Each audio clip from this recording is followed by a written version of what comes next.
الحمد للہ رب العالمین والصلاة والسلام علی سید المرسلین وعلی آلہ واصحابہ اجمعین اما بعد فاعوذ باللہ من الشیطان الرجیم بسم اللہ الرحمن الرحیم اللہم صلی علی محمد وآل محمد۔ امام اعظم ابو حنیفہ رضی اللہ تعالی عنہ یہ جو چار فقہ کے مسلح کے امام ہیں،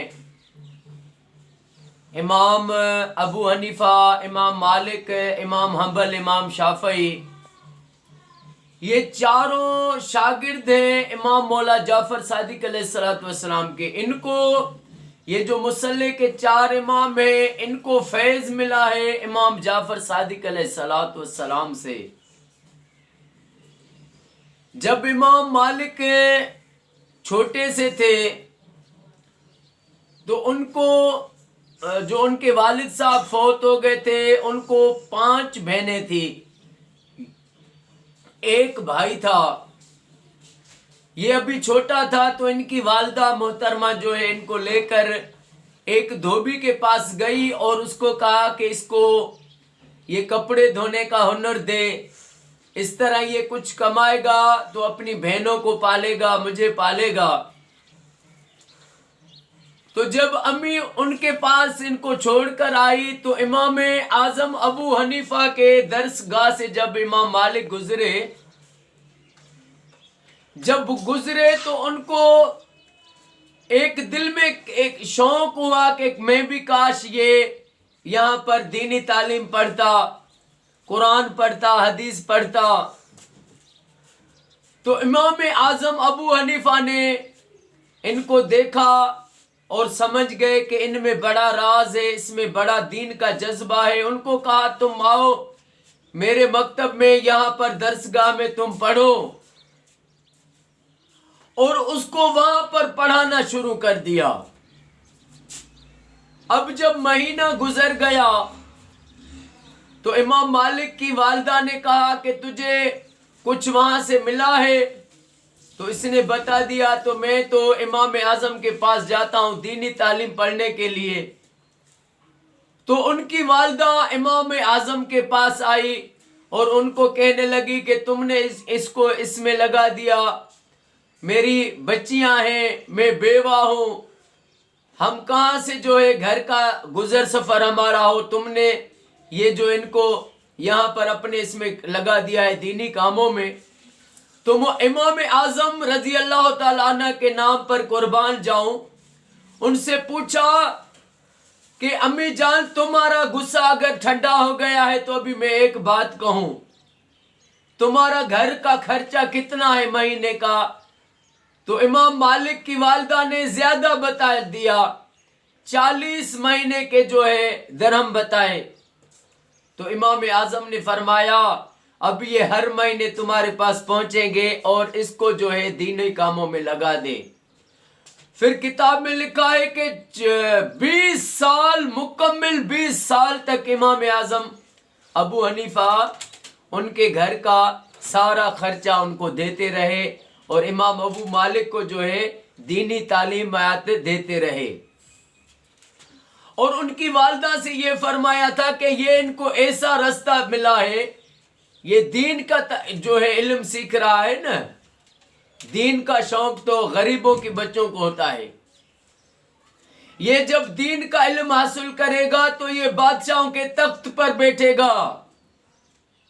تو جب وہ دینی تعلیم امام مالک نے حاصل کی تو ایک دن جو ہارون رشید تھا انہوں نے ان کو منصب پہ لگایا دینی کاموں کے۔ تو ہارون رشید کی جو بیوی تھی وہ درویشوں کا، اللہ والے علماء جو تھے ان کا بڑا احترام کرتی تھی۔ تو ایک بار انہوں نے حلوہ بنا کر بھیجا، ماوا بنا کر بھیجا، اور امام مالک کی والدہ بھی وہاں پر آئی تو ہارون رشید نے تخت پر بیٹھا تھا، وہاں پر امام مالک کو بلایا اور تخت پر بٹھا کر کہا کہ یہ تم بھی کھاؤ۔ اب جب والدہ نے یہ بات دیکھی، اس بات کو 20 سال گزر گئے تھے، تو ان کی آنکھوں سے آنسو آ گئے۔ تو اس نے کہا امی جان آپ کیوں رو پڑی؟ تو والدہ نے امام مالک سے فرمایا کہ میں اس لیے روئی ہوں کہ آج تیرا استاد یاد آ گیا، اس نے مجھے 20 سال پہلے کہا تھا کہ اپنے بیٹے کو دین کے کام میں لگا دے، یہ بادشاہوں کے تخت پر بیٹھے گا۔ آج تجھے میں بادشاہ کے تخت پر دیکھ رہی ہوں، تیرا استاد مجھے یاد آ رہا ہے۔ سبحان اللہ، جو دین کے کام میں لگ جائے سچے دل سے، دین کو کمائی کا ذریعہ نہ بنائے، دین کے لیے عشق خدا عشق مصطفیٰ میں خود کو وقف کر دے۔ ایک کوفے میں شخص تھا، بڑا پہلے امیر تھا اور اس کے بعد وہ غریب ہو گیا۔ غربت بہت دکھ دیتی ہے، غریب جب ہوتا ہے نا بندہ، تو اس کو لوگ جو ہے دعوتوں پر بھی بلاتے نہیں ہیں، چھوڑ دیتے ہیں اس کو، کہتے ہیں کہ بس دعوتوں میں کوئی امیر ہو۔ غربت بہت بڑے دکھ دیتی ہے، غریبی۔ لیکن غریب جو ہیں ان کا بڑا شان ہے، وہ کبھی گھبرائے نہیں کہ ہم غریب ہیں تو ہم کم ہیں، نہیں، غریب کا بڑا شان ہے۔ تو وہ جب غریب ہو گیا تو ایک بار اس نے کہا کہ یہاں پر کوئی بھی ایسا شخص نہیں ہے جو میری مدد کرے، امام اعظم کے پاس جاتا ہوں، ابو حنیفہ کے پاس۔ ان کے پاس آئے، دیکھا کہ وہاں پر بڑا رش لگا ہوا ہے، بڑی عوام بیٹھی ہوئی ہے۔ وہاں سے پھر واپس لوٹے کہ میں کیسے سب کے سامنے کہوں کہ میں غریب ہو گیا ہوں، میری مدد کرو، کیونکہ وہ چاہتے تھے کہ یہ ایسی ہستی ہے جو مدد کرے گا، کسی کو بتائے گا نہیں۔ دوسرے جو لوگ ہیں وہ مدد کریں گے تو لاکھ ہزاروں کو بتائیں گے میں نے اس کو یہ دیا۔ جیسے آج کے دور میں ظلم ہے، کسی کے غریب کو ایک جوڑا دیتے ہیں، 6-7 اخباروں میں وہ بات آ جاتی ہے کہ اس نے غریب کی مدد کی۔ تو وہ شخص جب واپس چلا گیا تو امام اعظم رات کے ٹائم پر نکلے، وہ سمجھ گئے، رات کے ٹائم پر نکلے، ان کا دروازہ کھٹکھٹایا، 3 تھیلیاں اشرفیوں کی تھی، وہ امام اعظم نے اس کو دی اور اس کو ہاتھ جوڑے کہا کہ مجھے بخش دینا، مجھے پتہ نہیں تھا کہ تم اتنے مسکین ہو گئے اور میں نے تمہاری سنبھال نہیں کی، یہ رکھ لو۔ پھر اس نے وہ رکھ لی، اپنے بچوں کا سامان راشن لیا۔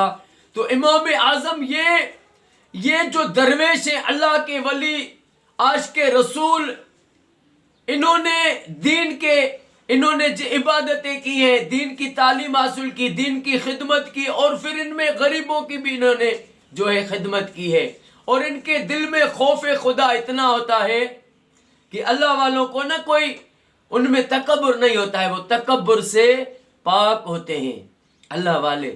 یہ تکبر ان میں ہوتا ہے، دنیا داروں میں 2 کتابیں پڑھی، تھوڑی سی عبادت کی تو دوسروں پہ طنز کرتے ہیں، وہ انا کی طرف سے، وہ اندر سے شیطانی ان میں ہو جاتی ہے۔ تو امام اعظم ابو حنیفہ ایک بار کسی جگہ سے گزر رہے تھے تو راستے میں گلی تھی، کیچڑ تھا، تو ان کا پیر جیسے کیچڑ پہ لگا تو وہ کیچڑ ایک دیوار پہ جا کے لگا، تو وہاں پر کھڑے ہو گئے کہ میں نے اس کی دیوار خراب کر دی ہے۔ دیکھیں کتنی بڑی بات ہے۔ آج کل لوگوں کے دیواریں گرا دیتے ہیں، کوئی لگا دیتے ہیں گاڑیاں، پھر غلطی بھی نہیں مانتے۔ تو امام اعظم کھڑے ہو گئے، پھر دیکھا اس کا دروازہ کھٹکھٹایا، وہ تھا مجوسی کا گھر۔ اب اس کو کہا کہ مجھ سے ایک غلطی ہو گئی ہے، مجھے معاف کرو، میں جا رہا تھا تو میرا پیر کیچڑ پر لگا، وہ کیچڑ جو تیری اس دیوار پر لگا ہے یہ میں کیسے صاف کروں؟ تو اس نے ہاتھ جوڑے کہ قبلہ اول تو میرا دل صاف کر، مجھے اس نبی کا کلمہ پڑھا دے جس کا تو امتی ہے۔ اس نے یہ دیکھا نا ان کا اخلاق، ان کی یہ دیکھی نا سچائی، تو وہ مجوسی امام اعظم کی اس ادا کو دیکھ کر کلمہ بھر کر مسلمان ہو گیا۔ اور امام اعظم کو یہ سارا راز امام مولا